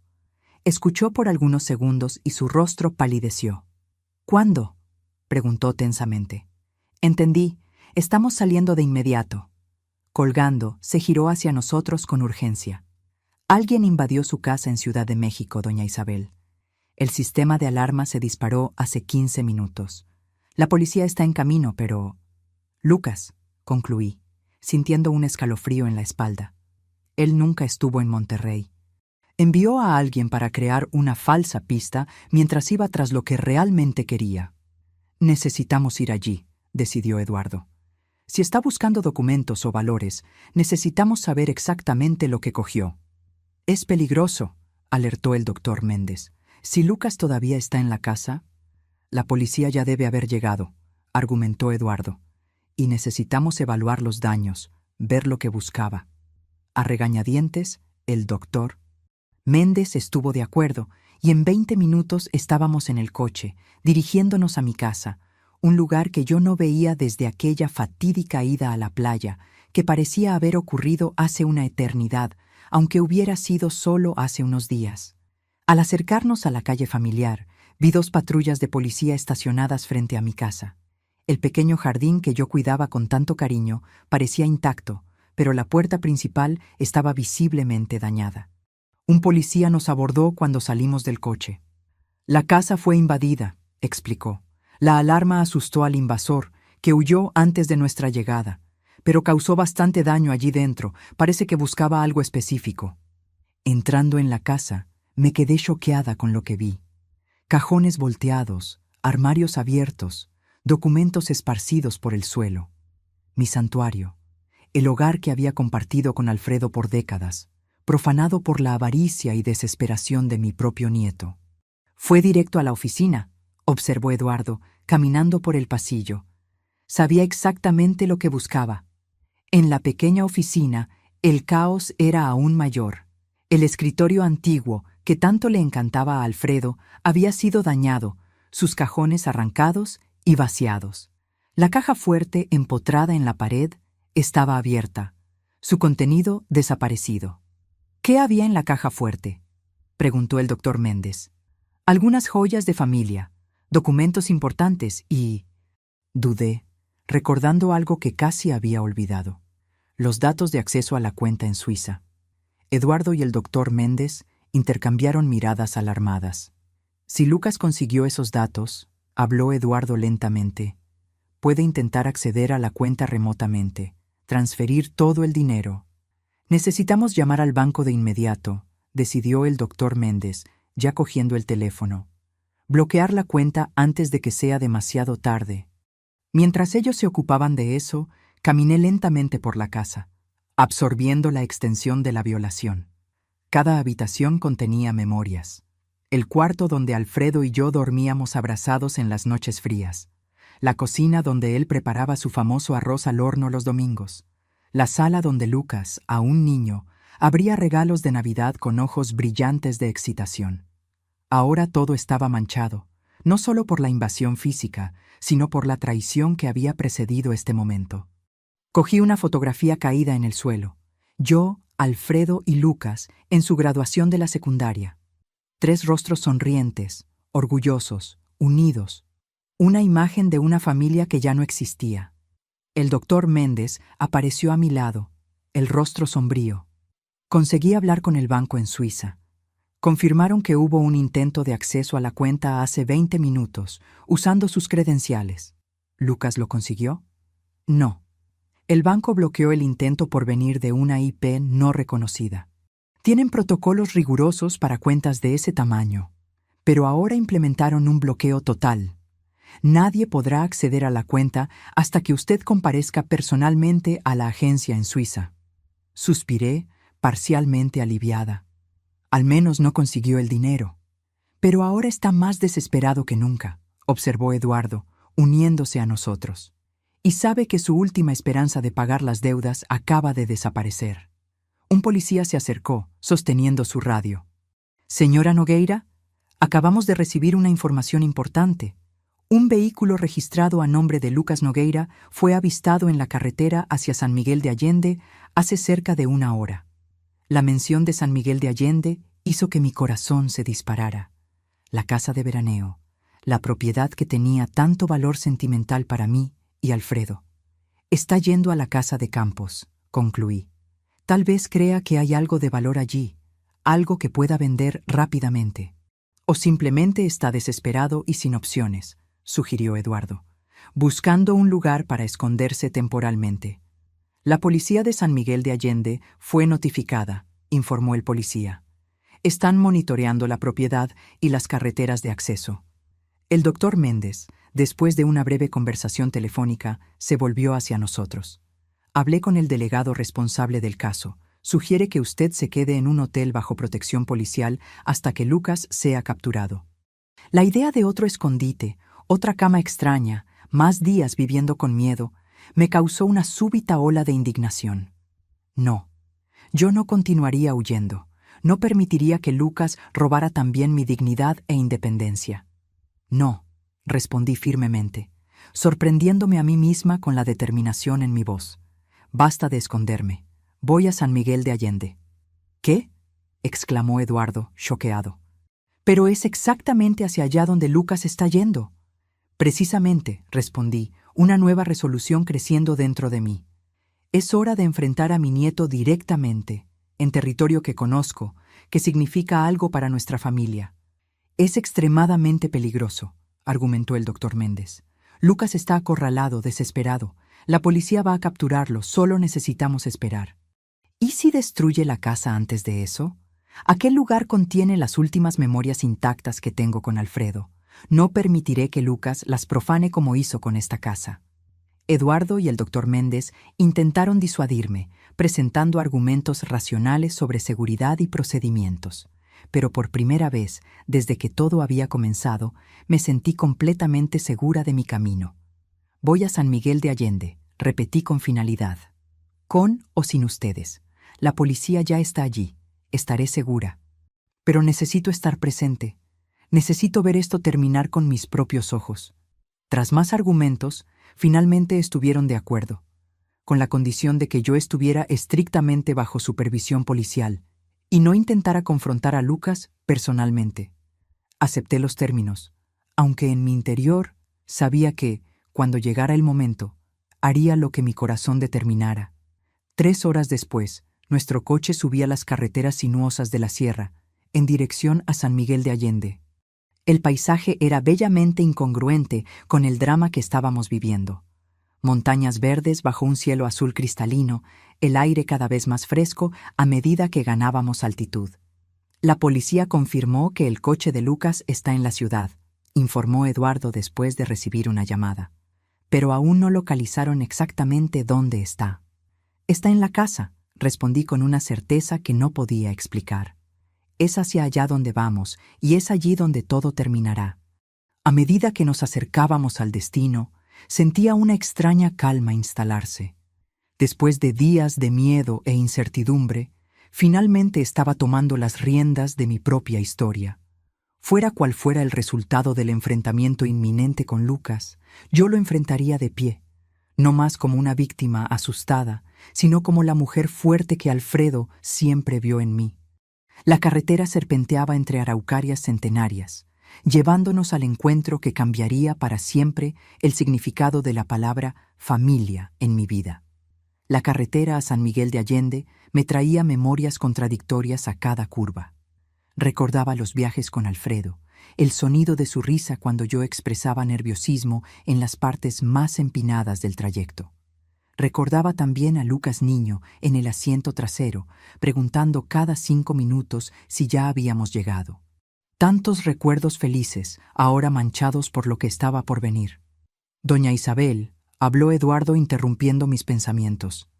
La policía estableció un perímetro alrededor de la casa. Confirmaron que hay alguien allí dentro, probablemente Lucas. Quieren que paremos en el puesto avanzado que montaron a 2 kilómetros de la propiedad. Asentí silenciosamente. A cada minuto que pasaba, la realidad de la situación se hacía más clara y dolorosa. Mi nieto estaba acorralado, acosado como un animal herido. Y los animales heridos son impredecibles. En el puesto policial improvisado, una furgoneta estacionada en un arcén de la carretera, fuimos recibidos por el teniente Ribeiro, un hombre de mediana edad con expresión seria y postura que evidenciaba sus años de experiencia. Señora Nogueira, me saludó formalmente. Tenemos la situación bajo control. Su casa está rodeada. Identificamos a 2 individuos en el interior. Creemos que son Lucas y Amanda Nogueira. Parecen estar buscando algo, moviéndose de una habitación a otra. ¿Están armados?, preguntó el doctor Méndez. No tenemos confirmación visual de armas, pero estamos procediendo con la suposición de que pueden estarlo. La idea de Lucas armado me causó una nueva ola de angustia. ¿Qué le había pasado? ¿Cómo el niño dulce que yo conocía se había transformado en alguien de quien la policía necesitaba protegerse? ¿Cuál es el plan?, pregunté, tratando de mantener la compostura. Estamos tratando de establecer comunicación. Enviamos mensajes por el altavoz, pero hasta ahora no obtuvimos respuesta. Si continúan sin responder, tendremos que considerar una entrada táctica. ¿Entrada táctica? ¿Quiere decir invadir la casa por la fuerza?, pregunté alarmada. Es un último recurso, señora, pero si evaluamos que hay riesgo de autoagresión o destrucción significativa de propiedad, podemos necesitar intervenir. La idea de policías armados invadiendo la casa que Alfredo y yo habíamos elegido como nuestro refugio de paz me era insoportable, y la posibilidad de que Lucas reaccionara violentamente, siendo herido o peor, no, tenía que haber otra solución. Déjenme hablar con él, propuse súbitamente. De ninguna manera, respondieron Eduardo y el doctor Méndez casi al unísono. Es muy arriesgado, completó el teniente. Su nieto está mentalmente inestable y desesperado. No podemos permitir que la señora se exponga a ese peligro. Él no me hará daño, argumenté, aunque una voz interior cuestionaba esa certeza. Conozco a Lucas desde que nació. Sé cómo hablar con él. Con todo respeto, señora, el teniente respondió pacientemente. El Lucas que usted conocía planeó envenenarla y falsificar su muerte en un accidente. No podemos confiar en ninguna previsibilidad de comportamiento en este momento. Sus palabras eran verdaderas, pero aún así, algo dentro de mí insistía en que yo necesitaba intentarlo. No solo por Lucas, sino por mí misma. Por algún cierre que tuviera sentido en medio de toda esta locura. Teniente, el doctor Méndez intervino, dándose cuenta de mi determinación. Tal vez podamos llegar a un compromiso. ¿Y si doña Isabel hablara con Lucas por teléfono? Desde una distancia segura, sin contacto físico. El teniente consideró la idea por un momento. Eso podría funcionar. Podríamos usar el megáfono para instruirle a contestar el teléfono de la casa. Si acepta conversar, puede ayudar a desescalar la situación. Tras más discusiones sobre seguridad y procedimientos, el plan fue aprobado. Yo hablaría con Lucas por el teléfono fijo de la casa, mientras permanecería en la furgoneta policial, lo suficientemente lejos para estar segura, pero lo suficientemente cerca para que mi voz pudiera potencialmente calmarlo. Recuerde, me instruyó Eduardo mientras yo me preparaba, no importa lo que diga, manténgase firme. Él puede intentar manipularla de nuevo, jugar con sus emociones. No caiga en esa trampa. Asentí, agradecida por el consejo, aunque sabía que sería más fácil decirlo que hacerlo. Lucas conocía mis puntos débiles, mis detonantes emocionales. Había pasado años estudiándolos meticulosamente para su manipulación. El teniente usó el megáfono para comunicarse con la casa.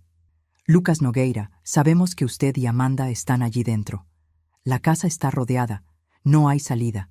Su abuela quiere hablar con usted por el teléfono de la casa. Conteste cuando suene. Hubo un largo momento de silencio. Entonces, una de las cortinas de la sala se movió ligeramente. Alguien estaba observando. El teniente marcó el número de la casa. Escuchamos el tono en el aparato de comunicación 1, 2, 3 veces. En el cuarto tono, alguien contestó, pero no habló nada. «¿Lucas?», llamé, la voz más firme de lo que esperaba. «Soy yo, abuela». Silencio por algunos segundos, luego, «¿Qué quiere?». La voz de Lucas sonaba extraña, tensa, casi irreconocible. «Quiero entender, Lucas. Quiero saber cómo llegamos a este punto». Una risa amarga vino del otro lado de la línea. «¿Cómo llegamos a este punto? Usted realmente no lo sabe, ¿verdad? Siempre viviendo en su burbuja, su mundo perfecto con el abuelo, sin ver lo que pasaba a su alrededor. ¿De qué estás hablando?». «Estoy hablando de cómo ustedes dos siempre fueron la pareja perfecta, los abuelos ejemplares. Todo el mundo adoraba a Alfredo e Isabel, los bondadosos, los generosos. Pero nadie veía lo que pasaba cuando las visitas se iban». Sus palabras me confundieron completamente. «Lucas, no entiendo lo que estás diciendo. Siempre te tratamos con amor». «¿Amor?». Él prácticamente escupió la palabra. «¿Así lo llama? ¿Sabe cuántas veces mi padre lloró por culpa de ustedes? ¿Cuántas veces volvía destrozado después de visitar a los padres ejemplares?». «Roberto». Lucas estaba hablando de mi hijo, su padre. Un dolor agudo atravesó mi pecho. «Tu padre tenía problemas, Lucas. Intentamos ayudarlo de todas las formas posibles». «Problemas que ustedes crearon», gritó, su voz temblando de rabia. «Siempre cobrando perfección, siempre comparándolo con los hijos de los demás. Nada de lo que hacía era lo suficientemente bueno para el gran Alfredo Nogueira, ¿verdad?». Las acusaciones me golpearon como bofetadas. Era verdad que Alfredo había sido riguroso con Roberto, esperando excelencia en todo. Pero eso era amor, no crueldad. Queríamos lo mejor para nuestro hijo. Tu padre era amado, Lucas. Si él tenía esa impresión, era un malentendido. ¿Malentendido? Lucas se rió de nuevo, un sonido que me erizó la piel. Es lo que siempre dicen, ¿verdad? Lo entendiste mal, hijo. Es por tu bien. ¿Sabe lo que mi padre me dijo antes de morir en ese accidente? Que estaba conduciendo borracho porque no aguantaba más intentar probar su valía para ustedes. Aquella revelación me golpeó como un impacto físico. Roberto había muerto volviendo de una fiesta. Su coche volcó en una curva. El informe indicó alto contenido alcohólico en la sangre. Lo habíamos atribuido a una irresponsabilidad, un error terrible. Jamás imaginé que pudiera haber algo más profundo detrás. Lucas, eso no puede ser verdad. Mi voz falló. Es la única verdad que me importa, respondió, la amargura evidente. ¿Y después de que murió? Ustedes me acogieron, claro. Los abuelos ejemplares no abandonarían al nieto huérfano, pero siempre mirándome como si esperaran que yo cometiera los mismos errores de mi padre. Siempre presionándome para ser perfecto, para no desperdiciar oportunidades como él. Sus palabras abrieron una herida que yo ni siquiera sabía que existía. Era verdad que, tras la muerte de Roberto, Alfredo y yo habíamos sido particularmente exigentes con Lucas. Queríamos que él tuviera todas las oportunidades que su padre, en nuestra visión, había desperdiciado. Pero eso había sido interpretado de una forma completamente diferente por el niño que sufría el luto de su padre. Lucas, si así fue como te sentiste, lo siento mucho. De verdad. Pero, ¿eso justifica intentar matarme? Hubo una pausa larga. Cuando habló de nuevo, su voz estaba más controlada, casi fría. No, nada lo justifica. Yo me perdí, abuela. Me perdí completamente. Un suspiro profundo. Comencé a apostar para sentir algo, cualquier cosa. para tener control sobre algo en mi vida. Cuando me di cuenta, debía millones a gente que no acepta excusas. Podríamos haber conversado, Lucas. Yo te habría ayudado de alguna forma. ¿Cómo? ¿Dándome un sermón sobre responsabilidad financiera? ¿Comparándome con el hijo de su amigo que se hizo médico? Se rió amargamente. Además, ya era demasiado tarde. El tiburón no es exactamente paciente con deudores. O yo pagaba o... Entonces decidiste que yo tenía que morir. Concluí, el dolor de aquella verdad aún fresco. Fue idea de Amanda inicialmente, admitió después de un momento. Ella dijo que sería más limpio, más rápido. Una señora mayor, un accidente doméstico, nadie cuestionaría mucho. La herencia vendría a mí. Yo pagaría las deudas y seguiríamos adelante. La frialdad con que él describía el plan para asesinarme me dejó nauseada. ¿Cómo habíamos llegado a este punto? ¿Cómo no me di cuenta de la profundidad de la disfunción en nuestra familia? ¿Y ahora? ¿Cuál es el plan, Lucas? La casa está rodeada. No hay salida. Otra pausa larga. No sé. Sinceramente no sé. Vine hasta aquí buscando algo que pudiera vender rápidamente. Joyas, documentos de valor, cualquier cosa, pero no encontré nada útil. ¿Qué harías si lo hubieras encontrado? Pregunté, genuinamente curiosa. Intentaría negociar con el tiburón, ganar más tiempo. Pero ahora, su voz se desvaneció y de fondo pude escuchar lo que parecía ser Amanda llorando. Lucas, ríndete a la policía. Es la única opción ahora. Tal vez, con un buen abogado, considerando las circunstancias, tu sentencia pueda ser reducida. ¿Sentencia? Él se rió de nuevo, aquel sonido perturbador. Abuela, usted realmente no entiende, ¿verdad? El tiburón ya sabe que no voy a pagar. Incluso en la prisión me encontraría. Y sería mucho peor que cualquier cosa que el sistema penitenciario pudiera hacer. Un escalofrío recorrió mi espalda al darme cuenta de la gravedad de la situación. Lucas no solo estaba huyendo de la policía, sino de criminales que no jugarían según las reglas de la ley y el orden. Podemos protegerte, ofrecí, aunque sin mucha convicción. Testigo protegido, tal vez. Para eso yo tendría que entregar al tiburón, lo que sería básicamente firmar mi sentencia de muerte. Suspiró profundamente. No hay salida, abuela. Yo lo arruiné todo, completamente. Algo en el tono de su voz me alarmó. Era resignación, pero con un trazo de finalidad que me aterrorizó. Lucas, ¿qué estás pensando hacer? Estoy cansado, abuela, muy cansado, de huir, de mentir, de fingir que soy alguien que no soy.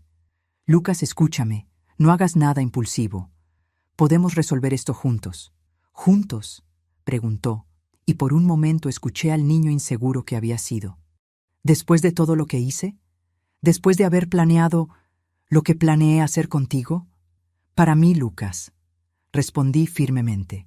Incluso después de todo, aún eres hijo de mi hijo. Aún llevo conmigo los recuerdos del niño que fuiste, del amor que compartimos. Hubo un silencio prolongado. Miré al teniente, que me hizo señas para que siguiera hablando, que lo mantuviera involucrado. Piensa en tu padre, Lucas, continué. Si lo que dices es verdad, si Roberto realmente se sentía inadecuado, no repitas su mismo error. No elijas un camino sin retorno. Usted no entiende, murmuró. Entonces ayúdame a entender. Ven a la puerta, sin el arma, y conversemos cara a cara, como familia, con todas nuestras fallas. Escuché la respiración pesada de Lucas del otro lado. Entonces, algo inesperado. ¿Usted realmente vendría aquí? ¿Después de todo? Sí, respondí sin dudar, ignorando las miradas alarmadas de Eduardo y del teniente. Si dejas el arma a un lado, yo iré a ti. El teniente cubrió el micrófono. Señora Nogueira, eso es extremadamente peligroso. No podemos permitir... Levanté la mano para silenciarlo. En ese momento era una cuestión entre abuela y nieto, una cuestión de familia. Sin trucos, Lucas, sin más mentiras. Solo nosotros dos, conversando honestamente por primera vez en años. Después de lo que pareció una eternidad, Lucas respondió: «Ok, voy a dejar el arma sobre la mesa de la sala. Estaré esperando en el balcón, solo. Amanda se quedará dentro de la casa. Voy para allá, prometí, colgando el teléfono. El caos fue instantáneo. Eduardo, el doctor Méndez y el teniente comenzaron a protestar simultáneamente. «Es un suicidio», exclamó Eduardo. «Puede estar mintiendo sobre el arma», alertó el doctor. Méndez. «Absolutamente fuera de cuestión», declaró el teniente. «No pondremos a un civil en riesgo». Encaré a los tres con una determinación que no sentía hacía años. «Señores, agradezco la preocupación, pero esta es mi familia, mi responsabilidad. Si existe una posibilidad de resolver esto sin violencia, necesito intentarlo». «Doña Isabel», argumentó el teniente. «Él planeó matarla. Esto no es un desacuerdo familiar común. Estoy consciente de eso. Pero también sé que hay más en esta historia que simplemente maldad. Hay dolor, hay trauma generacional, hay cosas que necesitan ser dichas antes de que sea demasiado tarde». Después de más argumentos, llegamos a un compromiso. Yo iría a la casa, pero usaría un chaleco antibalas disfrazado bajo mi ropa. Policías quedarían posicionados estratégicamente, listos para intervenir a la menor señal de peligro. Y yo usaría un micrófono oculto para que pudieran escuchar la conversación. Cuando los preparativos terminaron, Eduardo sostuvo mis manos. «Por favor, tenga cuidado, no se deje manipular de nuevo». Asentí, conmovida por su preocupación genuina. «Seré cautelosa, lo prometo, pero necesito darle esta última oportunidad. No por Lucas, sino por mí misma». El trayecto hasta la casa me pareció interminable, aunque fueran solo 2 kilómetros. Cada curva de la carretera revelaba más del paisaje familiar. Pinos altos, el cielo azul de San Miguel de Allende, y finalmente, en la cima de una colina suave, la casa de madera y piedra que Alfredo y yo habíamos construido como nuestro refugio. Cuando el coche se detuvo a una distancia segura, respiré hondo y salí. Los últimos 100 metros serían recorridos a pie, sola. Sentía el peso del chaleco bajo mi blusa, un recordatorio constante del peligro que enfrentaba.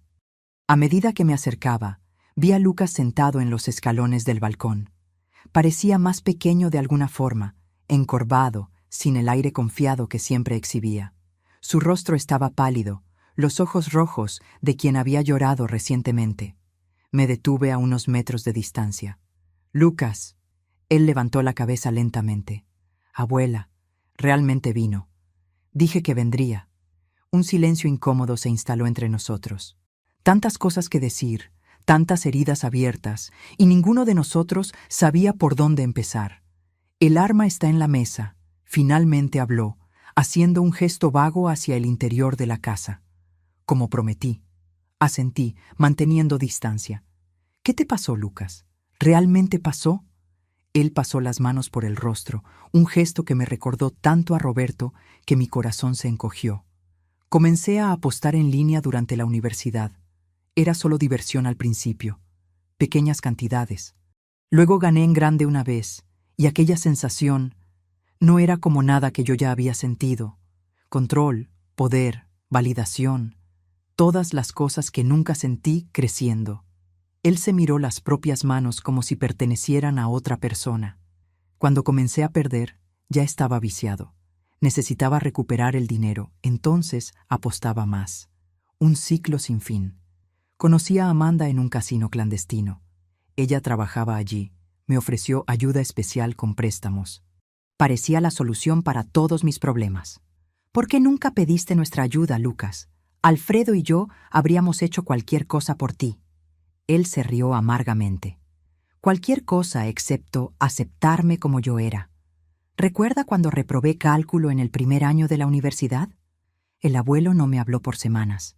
Dijo que yo era igual a mi padre, desperdiciando potencial. La memoria me golpeó como una bofetada. Era verdad». Alfredo había sido duramente crítico, creyendo que la severidad motivaría a Lucas a esforzarse más. «Nosotros cometimos errores», admití. «Muchos errores. Pero eso no justifica lo que planeaste hacerme». Lucas bajó la cabeza, las lágrimas finalmente cayendo. «Lo sé. No hay justificación. Cuando Amanda sugirió, yo debería haber rechazado de inmediato, pero estaba tan desesperado, tan aterrado. El tiburón había amenazado con romperme los dedos como primer aviso. Y cada día la deuda crecía más con los intereses. Entonces decidiste que mi muerte sería la solución. No fue una decisión consciente, no inicialmente. Fue más como una pendiente resbaladiza. Primero, solo queríamos su firma en algunos documentos. Después, nos dimos cuenta de que usted podría cuestionar las transferencias. Entonces vino la idea de hacerla parecer incapaz mentalmente. Y finalmente, el accidente. Completé. Él asintió, incapaz de repetir la palabra. ¿Realmente habrías llegado hasta el final?, pregunté, la pregunta que me había atormentado desde el principio. Lucas se quedó en silencio por un largo momento. No sé, respondió finalmente. Quiero decir que no, que nunca conseguiría lastimarle físicamente. Pero después de cruzar tantas líneas, honestamente, no sé más de lo que soy capaz. Su honestidad brutal era dolorosa, pero también extrañamente liberadora. Por primera vez en años, estábamos realmente conversando, sin manipulaciones o agendas ocultas. ¿Y ahora?, pregunté. ¿Qué pretendes hacer? ¿Qué opciones tengo? La prisión es inevitable y el tiburón eventualmente me encontrará, dentro o fuera de ella. Existe protección para testigos, sugerí. Si cooperas, denuncias al tiburón y a otros involucrados en el esquema de prestamismo. Lucas negó con la cabeza. Usted no entiende cómo opera esa gente. Tienen contactos en todos los lugares, incluso en el sistema penitenciario. No existe escondite seguro. Entonces, ¿cuál es tu alternativa? ¿El revólver del abuelo? Las palabras salieron más duras de lo que yo pretendía. Lucas levantó los ojos, el dolor evidente en su mirada. Parecía la única salida. Al menos sería rápido, en mis propios términos. Me senté a su lado en los escalones, manteniendo alguna distancia, pero lo suficientemente cerca para que él pudiera sentir mi presencia. ¿Sabe lo que diría Alfredo ahora?, pregunté suavemente. ¿Que soy una decepción? Lucas respondió amargamente. No, diría que coraje no es no tener miedo, sino enfrentar las consecuencias de los propios actos, por peores que sean. Vi algo cambiar en la mirada de Lucas, un pequeño atisbo del niño que él había sido, que admiraba y temía al abuelo en igual medida. Tengo miedo, abuela, confesó, su voz casi infantil, de todo lo que viene por delante. Lo sé. Y no voy a mentir diciendo que será fácil. Hiciste elecciones terribles, Lucas, y ahora necesitas enfrentar las consecuencias de ellas. ¿Usted me odia?, preguntó súbitamente. La pregunta me tomó desprevenida. Lo miré, el nieto que había planeado mi muerte, pero también el niño que había corrido a mis brazos cuando supo que su padre había muerto. ¿Cómo definir lo que sentía? No te odio, Lucas. Estoy profundamente herida, decepcionada y aún procesando la traición. ¿Pero odio? No. Tal vez sea el privilegio de ser vieja. Saber que los sentimientos son siempre más complejos que palabras simples como amor u odio. Él asintió lentamente, absorbiendo mis palabras. ¿Qué pasa ahora? Ahora te entregas a la policía. Cuentas todo sobre el tiburón, sobre el esquema de prestamismo. Asumes responsabilidad por lo que me hiciste. Y entonces, un día a la vez, intentas reconstruir algún sentido para tu vida. ¿Y usted? ¿Qué va a hacer? Miré a la casa que guardaba tantas memorias, algunas de ellas ahora manchadas para siempre, otras aún preciosas a pesar de todo. Voy a seguir adelante, reconstruir mi vida de la mejor forma posible. Quién sabe, empezar una fundación para ayudar a personas mayores víctimas de abuso financiero, o apoyar programas de tratamiento para adictos al juego, transformar este dolor en algo que pueda ayudar a otros. Un silencio se estableció entre nosotros, no totalmente cómodo, pero tampoco hostil. Era el silencio de dos personas enfrentando una verdad difícil sobre su relación y el futuro. Finalmente, Lucas se levantó. «Estoy listo», dijo simplemente. Le hice una señal al teniente, que esperaba a una distancia discreta. Él avanzó con dos policías más, las armas bajadas pero visibles. «Lucas Nogueira», el teniente habló formalmente. Usted está detenido por las acusaciones de intento de homicidio, administración de sustancias nocivas, falsificación de documentos y estafa. Mientras lo esposaban, Lucas me miró una última vez. No había manipulación en sus ojos ahora, solo una resignación cansada y tal vez, pensé esperanzadamente, el primer atisbo de arrepentimiento genuino. Lo siento, abuela, dijo simplemente. Por todo. No respondí de inmediato. Algunas heridas eran demasiado profundas para ser curadas con simples palabras, pero asentí, reconociendo su pedido, incluso sin poder ofrecer todavía el perdón completo que él buscaba. Mientras lo llevaban a la patrulla, Amanda fue escoltada fuera de la casa por otras policías. Ella ni siquiera miró en mi dirección, manteniendo la cabeza baja, el rostro escondido por el cabello. Eduardo se acercó, poniendo un brazo gentil alrededor de mis hombros.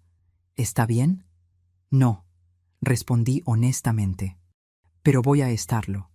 Miré la casa de Campos una última vez antes de darme la vuelta. Ella representaba el pasado, con sus alegrías y tristezas, verdades y mentiras. Ahora era hora de mirar hacia el futuro, por más incierto que pareciera. En los meses que siguieron, muchas cosas cambiaron. Lucas y Amanda fueron juzgados y condenados. Él a 12 años de prisión, ella a 8, por ser cómplices en el intento de homicidio y en los fraudes. Las evidencias eran abrumadoras, y la confesión de Lucas, aunque tardía, ayudó a aclarar el caso. Más sorprendente fue la operación policial desencadenada por la información que Lucas proporcionó sobre el tiburón. La investigación reveló una red de prestamismo que se extendía por 3 estados, con ramificaciones en casas de apuestas clandestinas y lavado de dinero. El tiburón fue arrestado junto con decenas de asociados, desmantelando una de las mayores organizaciones criminales del país. En cuanto a mí, mantuve mi promesa. Con parte del dinero de la cuenta suiza, creé la Fundación Alfredo Nogueira, dedicada a la protección de personas mayores contra abusos financieros y a la concientización sobre la adicción al juego. Irónicamente, la tragedia personal que casi me cuesta la vida ahora servía para salvar a otras. Eduardo se convirtió no solo en un amigo cercano, sino en un aliado invaluable en la administración de la fundación. Su experiencia financiera y su compromiso con la ética lo hacían el socio perfecto para esta nueva jornada. Visité a Lucas en la prisión 3 meses después de su condena. Fue una conversación difícil, cargada de emociones contradictorias. Él parecía diferente, más delgado, más callado, los ojos sin el brillo manipulador que yo había aprendido a reconocer. «Estoy en terapia», me dijo, descubriendo cosas sobre mí mismo que nunca quise enfrentar. No prometí visitarlo regularmente, ni ofrecí un perdón fácil que no sentía verdaderamente. En cambio, ofrecí algo más valioso: honestidad. No sé si algún día nuestra relación será lo que fue, Lucas. Algunas traiciones son demasiado profundas, pero no cerré completamente la puerta. El tiempo dirá lo que será posible reconstruir.